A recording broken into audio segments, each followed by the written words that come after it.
Hello guys, welcome to BRK news. నేను మీ నందు. Betting యాప్స్ని ప్రమోట్ చేసిన ప్రతి ఒక్కరిని ఇప్పుడు అరెస్టులు అయితే చేస్తున్నారు. సెలబ్రిటీస్ దగ్గర నుంచి పొలిటీషియన్స్ వరకు ఎవరిని వదలట్లేదు, కేసులు అయితే నమోదు చేశారు. ఈ ప్రాసెస్ ఏదైతే తీసుకొచ్చారో ఇదైతే కరెక్టే, కానీ బట్ యాప్స్కి పర్మిషన్ ఇచ్చిన వాళ్ళని, దాన్ని లీగలైజ్ చేసిన వాళ్ళని మాత్రం అరెస్టులు అయితే చేయట్లేదు. దీనికి సంబంధించి పూర్తి డీటెయిల్స్ మనతో పాటు సీనియర్ అనలిస్ట్ చింతా రాజశేఖర్ గారు ఉన్నారు. ఆయనతో మాట్లాడి తెలుసుకుందాం. Hello sir.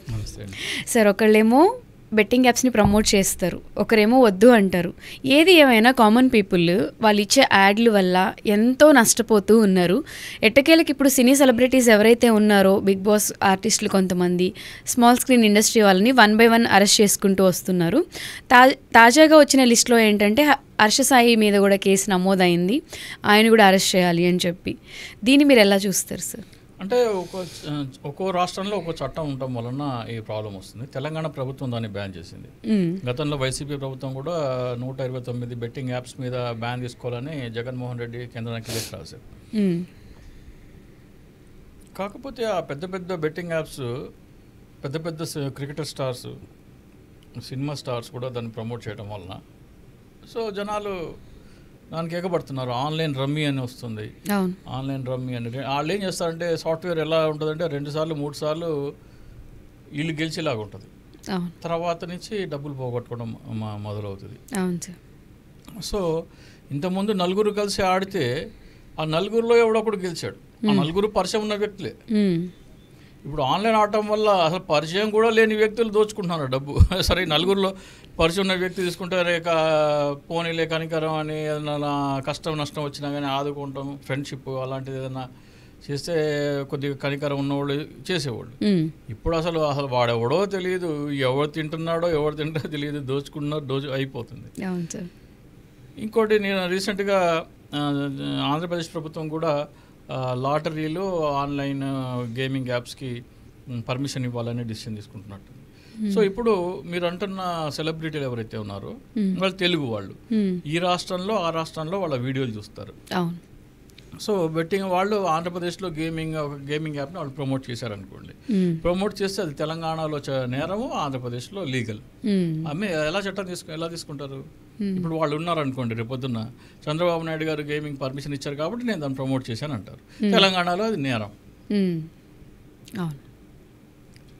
మీరు యూట్యూబ్లో మరి తెలంగాణ, ఆంధ్ర అందరూ చూస్తారు కదా. ఇప్పుడు నార్త్ ఇండియాలో Dream11 అని క్రికెట్ IPL బెట్టింగ్లు మొదలవుతున్నాయి. అలాగే ఆన్లైన్ రమ్మీ అని అన్ను కపూర్ వీళ్ళందరూ ప్రమోట్ చేస్తున్నారు. ఎంత మోసం అది అసలు. ఇప్పుడు మొన్న 3 మీద, సినిమా వాళ్ళ మీద 129 కోట్ల రూపాయల పరువు నష్టం దావా ఒకటి ఫైల్ అయింది. కేసరి అని ఒక పాన్ మసాలా ఉంటుంది. పాన్ మసాలాలో ముగ్గురు ఎవరో సినిమా యాక్టర్లు దాన్ని ప్రమోట్ చేశారని, ప్రతి ఒక్క పలుకులో కేసరి ఉందని. కేసరి అంటే మనకి సాఫ్రన్ ఏమంటారు తెలుగులో? సాఫ్రన్ని కుంకుమ పువ్వు అంటారు. కుంకుమ పువ్వు. ప్రతి పలుకులో కుంకుమ పువ్వు ఉంది అని చెప్తున్నారు. ప్రతి పలుకులో కుంకుమ అంటే అది కేజీ లక్షల్లో ఉంటుంది. అవును, చాలా కాస్ట్లీ ఉంటుంది. ప్రతి పలుకులో మీరు కుంకుమ పువ్వు ఎలా పెడతారు? ఇది ప్రజల్ని మోసం చేయడమే కదా అని వాళ్ళ మీద కేసు నమోదైంది. ఈ మార్చి 22, 23 తారీఖున వాళ్ళు కోర్టుకు హాజరవ్వాలి.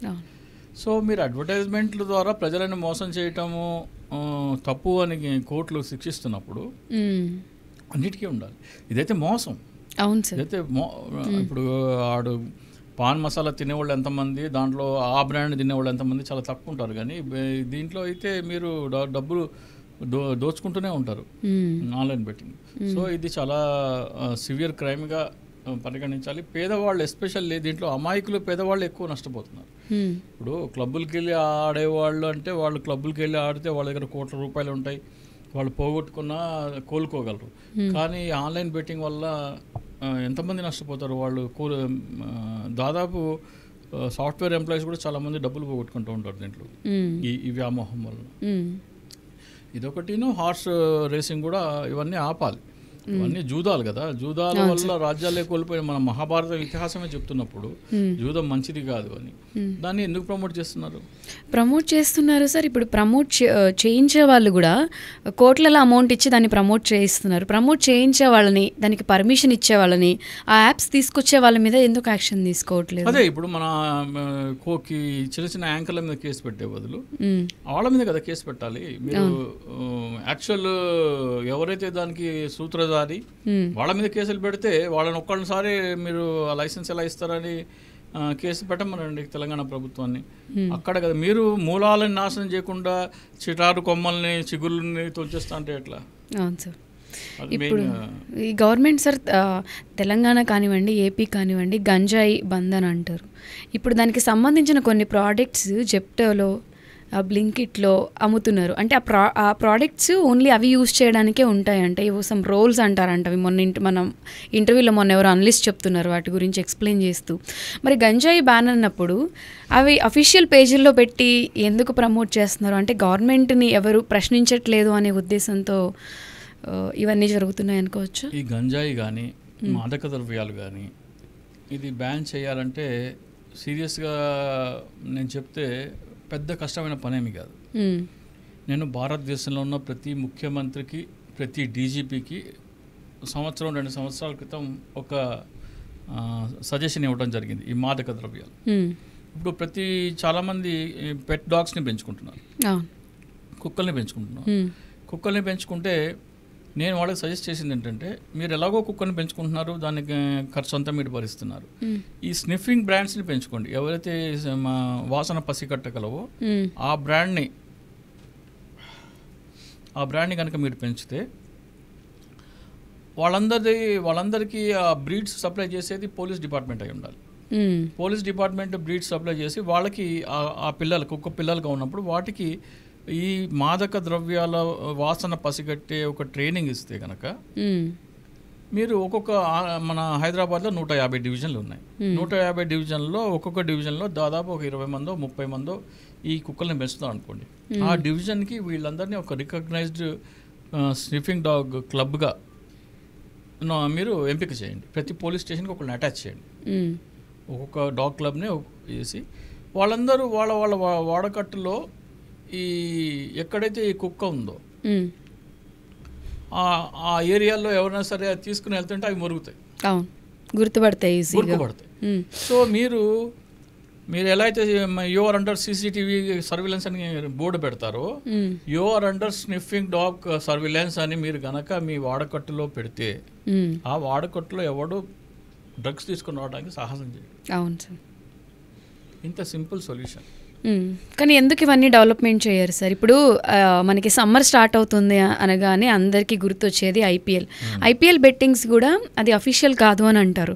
బట్ మనం ఇప్పుడు హైదరాబాద్ పబ్స్లో కానివ్వండి, మిగతా ప్లేసెస్లో ఏదైతే పబ్లిక్ ప్లేసెస్ ఉన్నాయో తెలియకుండానే సెకండ్స్లో కోట్లు జరిగిపోతూ ఉంటాయి బెట్టింగ్స్కి సంబంధించి అని వింటాం. అసలు ఐపీఎల్ అంటేనే దాదాపు అది pre determined pre fixed match అనే అభిప్రాయం చాలా మందిలో ఉంది. అవును, ప్రజలు కూడా దాంట్లోకి ఎందుకు పడతారు? ఇప్పుడు ఆల్రెడీ ఏ మ్యాచ్ గెలవాలో ఏ మ్యాచ్ గెలవకూడదు అనేది ఆల్రెడీ డిసైడ్ అయిపోయింది అనే అభిప్రాయం చాలామంది ప్రజల్లో ఉంది. సో గెలుపోటములు మీ చేతిలో లేనప్పుడు డబ్బులు ఎందుకు పోగొట్టుకుంటారు? దానివల్ల ఇప్పుడు ఏంటంటే, నేను గెలిచానంటే నా తెలివితేటల వల్ల గెలిచావు అని అనుకుంటున్నారు, కానీ నీ కర్మ బాగుని గెలిచావు. నీ తెలివితేటలు ఏమి ఉండవు అక్కడ. ఏ మ్యాచ్ గెలవాలో ఏ మ్యాచ్ ఓడిపోవాలో ముందే డిటర్మిన్ అయినట్టు. అదే కనుక నిజమైతే అది నిజంగా ఉంటుందా సార్?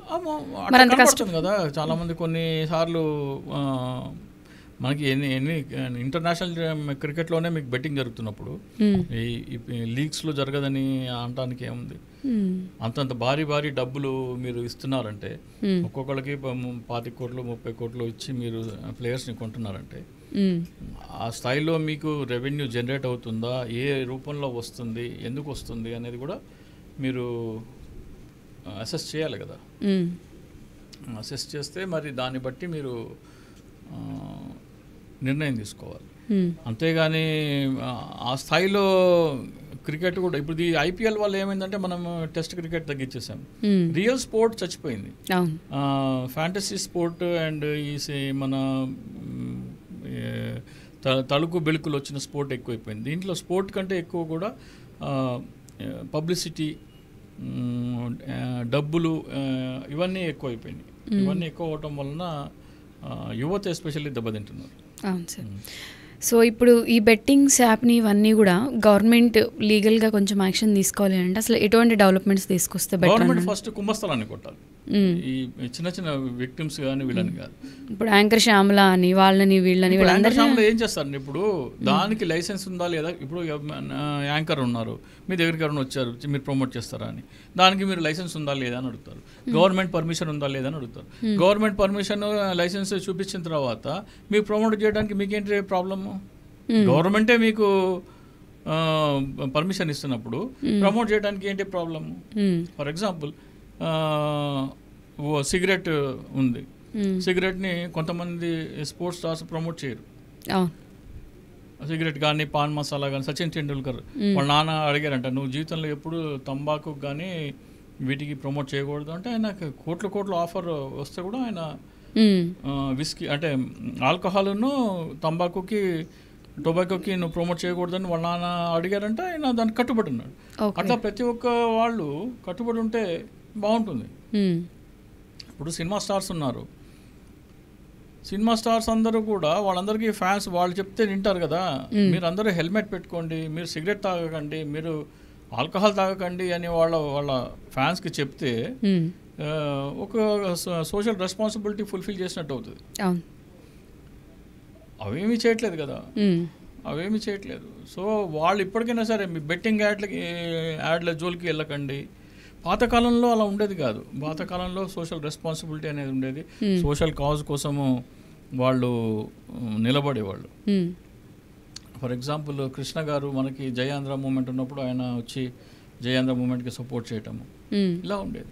ఇప్పుడు ఇక్కడ తమిళనాడులో చూడండి మీరు, తమిళనాడులో వాళ్ళకి సోషల్ రెస్పాన్సిబిలిటీ ఎంత ఉంటుందంటే కావేరీ వాటర్ డిస్ప్యూట్ వచ్చిన, హిందీ బలవంతంగా రుద్దిన, జల్లికట్టు ఉద్యమం వచ్చిన సినిమా నటులందరూ వచ్చి ప్రజలతో నిలబడతారు.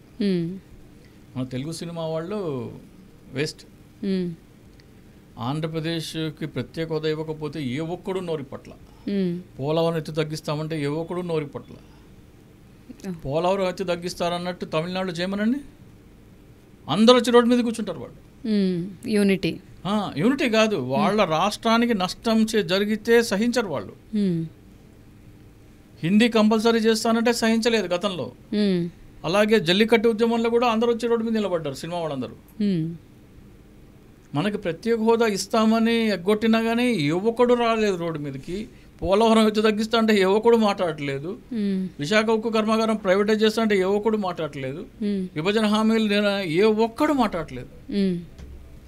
అంటే మన వాళ్ళు ఇప్పుడు పొలిటికల్గా వాళ్ళతో ఏమైనా పెట్టుకుంటే మనకి సినిమా ఇండస్ట్రీని కూడా పొలిటికల్ వాళ్ళే రూల్ చేస్తున్నారు కాబట్టి నోరెత్తి క్వశ్చన్ చేస్తే పర్సనల్గా ఎఫెక్ట్ అవుతుంది అనే భయంతో వీళ్ళందరూ మాట్లాడట్లేదు అనుకోవాలి సార్. ప్రజలు గమనించాలి, వీళ్ళు కేవలం మనని డబ్బులు సంపాదించుకోవడమే వాడుకుంటున్నారు. మన కోసం వీళ్ళు ఎప్పుడు నిలబడరు. వీళ్ళకి మనకి కేవలం ఒక బిజినెస్ బంధం మాత్రమే. వీళ్ళకి ఇంత విలువ ఇవ్వాల్సిన అవసరం ఉందా? ఇప్పుడు ప్రజలు కూడా సినిమా మౌంటెడ్ టికెట్ కొంటారు, చూస్తారు.